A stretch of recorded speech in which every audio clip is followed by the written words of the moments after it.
d'émission, libre temps d'émission, libre temps d'émission, libre temps d'émission, libre temps d'émission, libre temps d'émission, libre temps d'émission, libre temps d'émission, libre temps d'émission, libre temps d'émission, libre temps.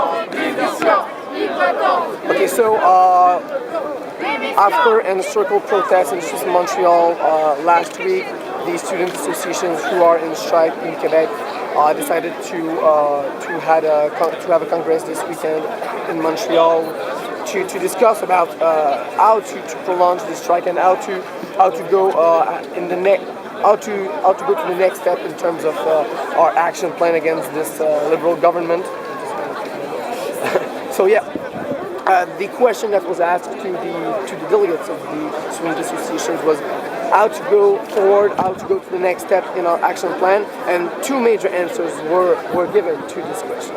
First is to really multiply the disturbing action. So starting from today, we're going to have protests and disturbing action each day. In fact, we're going to have a few of them each day. So the list is going to be on our communiqué de presse, but I can give you some examples. So today, there's a permanent occupation of this place here at Université de Montréal who starts. There's also a permanent blocking of the faculté de musique right over there at Université de Montréal also. Today also at 1 o'clock there is a regional protest at Drummondville, and at 11 in a few minutes disturbing action who starts at Métro Sauvé in Montreal.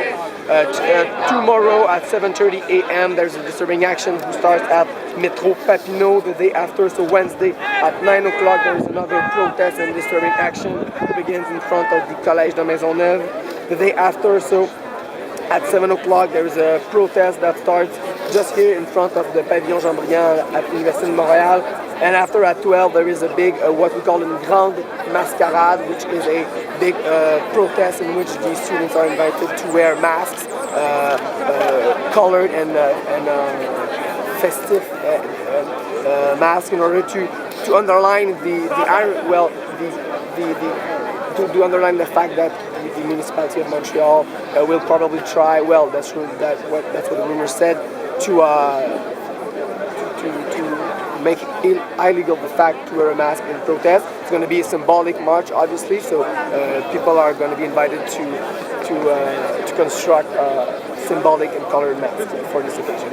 And the second answer who was given to the question to how go forward in our strike was really the student associations decided to open a lot their movement to the population of Quebec. So, the Minister, Madame Beauchamp, in the last weeks, repeatedly said that the student strike against the tuition increase was a strike for the student interest, that this strike and that our actions were done to oppose the workers, that we were having a strike against the interests of the majority of the population. And people were pretty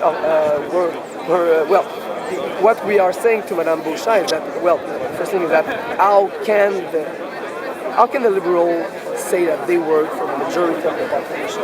How can the liberals pretend to defend the workers' right when, since the beginning of their first mandate, in every single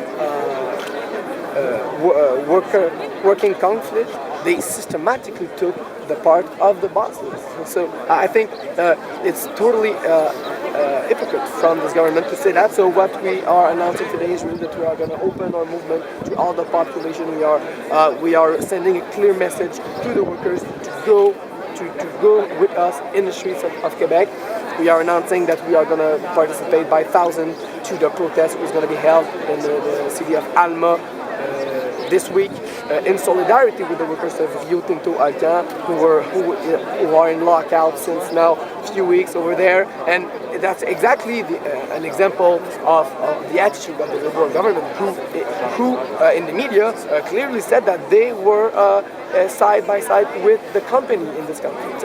So that's the first thing we announced. The second thing is a big public forum, April 9, really to reunite all the organizations of the civil society, to reunite all the students, all the workers in Montreal, to really begin to talk about a general mobilization against this government, against the general direction who is taking the big province since the rising of the power of the Liberal Party.